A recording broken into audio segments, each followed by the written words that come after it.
નામ મારું જાડેજા હકુમતસિંહ ભીખુભા કચ્છ ભચાઉ થી આવ્યો છું। એસટી નિગમની પરીક્ષા હતી ડ્રાઈવરની, જે આજે ગાંધીનગર ખાતે લીધી હતી। તેમાં અમારા જનરલ વાળાને આજે કોઈ ચલણની જાહેરાત કરી નથી, જનરલ વાળાને બાકાત કર્યા છે।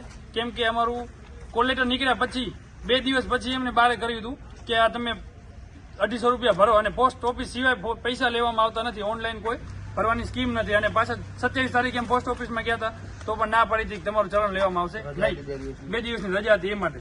અને અત્યારે ઓનલાઈનની કોઈ એમાં સિસ્ટમ નથી, અમે ભરી શકીને અમને એક સેન્ટરમાંથી આ 40-50 વિદ્યાર્થી બારે ઉભા છે, તો બીજા સેન્ટરમાંથી કેટલા હશે આટલા?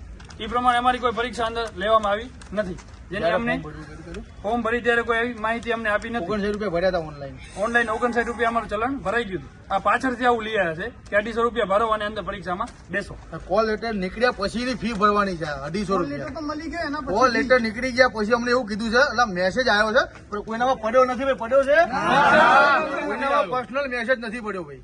250 રૂપિયા ભરવાના કીધા છે મને કોલ લેટર નીકળ્યા પછી। આ પહેલી ભરતી એવી છે સર, કોલ લેટર નીકળ્યા પછી ફી ભરવી પડે છે અમારે। આજ સુધીની કોઈ બી ભરતીમાં એવું બન્યું જ નથી કે જે કોલ લેટર નીકળ્યા પછી ફી ભરવી પડે ચલણ કોઈ બી। આજે અમારા પરીક્ષાના પેપર બી આવી ગયા છે, અમારો સીટ નંબર બી ત્યાં અંદર લખેલો છે। અમે અંદર બેઠા હતા અને અમને બહાર કાઢવામાં આવ્યા કે તમારે જનરલ કેટેગરી વાળાએ 250 રૂપિયાનું ચલણ તમે નથી ભર્યું એટલે તમને પરીક્ષા આપવા મળશે નહીં। આવી અમને કોઈ ટેક્સ મેસેજ દ્વારા કે કોઈ જાહેરાત દ્વારા અમને જાણ બી કરવામાં આવી નથી કે તમારે 250 રૂપિયાનું ચલણ ભરવાનું છે, બરાબર। જે આ કોલ લેટરની પાછળ 7 નંબરમાં આ લોકોએ લખેલું છે કે ભાઈ આ તમારી ફી ભરવી, તો આ તમે કોલ લેટર જોડે કઈ રીતે આપી શકો? તમારે એડવાન્સ 59 રૂપિયા અમારી ફી લીધી ત્યારે તમારે અમને જણાવવું જોઈએ કે ભાઈ તમારી 250 રૂપિયા પણ ફી છે। આવું અત્યાર સુધીના ઇતિહાસની દરેક એક્ઝામોમાં ફર્સ્ટ વાર આવું બન્યું છે કે કોલ લેટર નીકળ્યા પછી તમારે ફી ભરવાની, જે 18 તારીખની આસપાસ કોલ લેટર નીકળવાના ચાલુ થયા, બરાબર છે।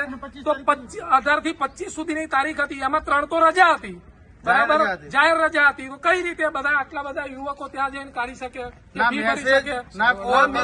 કોઈ રીતે અમને જાણ કરવામાં આવેલ નથી। અમને આ પરીક્ષા અમારા જેવા દરેક સેન્ટરો પર આટલા 50-60 વિદ્યાર્થીઓ છે, દરેકને ન્યાય મળે એવી આશા અમે રાખીએ છીએ। દૂર દૂરથી ગુજરાતના જિલ્લાઓમાંથી આવેલા છે, 200-500 કિલોમીટરથી। તો દરેક આ વિદ્યાર્થીઓને ન્યાય મળે એવી અમે આશા રાખીએ। કોઈ મીડિયા વાળું કોઈ આવવા તૈયાર નથી અહીંયા।